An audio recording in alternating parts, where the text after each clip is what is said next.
2026 పరాభవనామ సంవత్సరంలో మకర రాశి వారికి ఆర్థిక అభివృద్ధి ఎలా ఉంటుంది, లక్ష్మీ కటాక్షం కోసం ఏమైనా పరిహారాలు ఉన్నాయా అని అంటే, శని అనుకూల గోచారం వల్ల క్రమంగా ఆర్థిక పురోగతి కనిపించే అవకాశాలు ఉంది. కష్టపడి పనిచేస్తే లాభాలు సాధ్యమవుతుంది.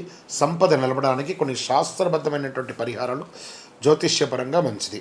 శనిగ్రహ శక్తి పెంచే పరిహారంగా మకర రాశి అధిపతి శని. ప్రతి శనివారం శనైశ్వర ఆలయ దర్శనం లేదా నవగ్రహ ఆలయ దర్శనం, నల్ల నువ్వులతో దీపం వెలిగించడం, ఓం శనైశ్వరాయ నమః అనే మంత్రాన్ని జపం చేయడం. దీనివల్ల అడ్డంకులు తొలగుతాయి, ఆర్థిక స్థిరత్వం కూడా పెరుగుతుంది.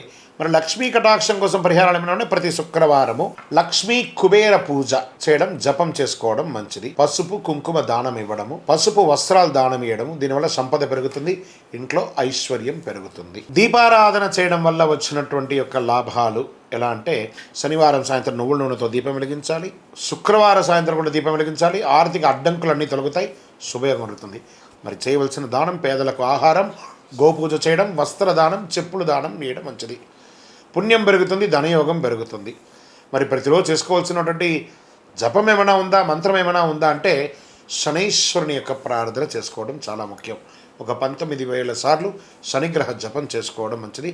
ఓం శ్రీం మహాలక్ష్మీ నమః అని చెప్పి మంత్రాన్ని 108 సార్లు చేసుకుంటే మంచిది. దీనివల్ల సంపద పెరుగుతుంది, వ్యాపారాభివృద్ధి పెరుగుతుంది.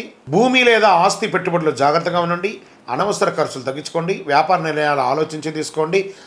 మకర రాశి వారికి పరాభవనామ సంవత్సరంలో శని మరియు లక్ష్మీ కటాక్షం ఉండాలంటే, ఆర్థికంగా మంచి పురోగతి పొందాలంటే ఈ సంవత్సరంలో పరిహారాలు చేసుకోక తప్పదు. ఇంకా మీ యొక్క వ్యక్తిగత జాతకంలో ఈ యొక్క లక్ష్మీ కటాక్షం ఎలా ఉంది, ఆర్థికంగా ఎలా ఉందని తెలుసుకోవడానికి మీ పేరు, date of birth, time of birth, place of birth మాకు వాట్సాప్ చేయండి. మీకు పరిహారాలు చెప్తాం. విజయవస్తు.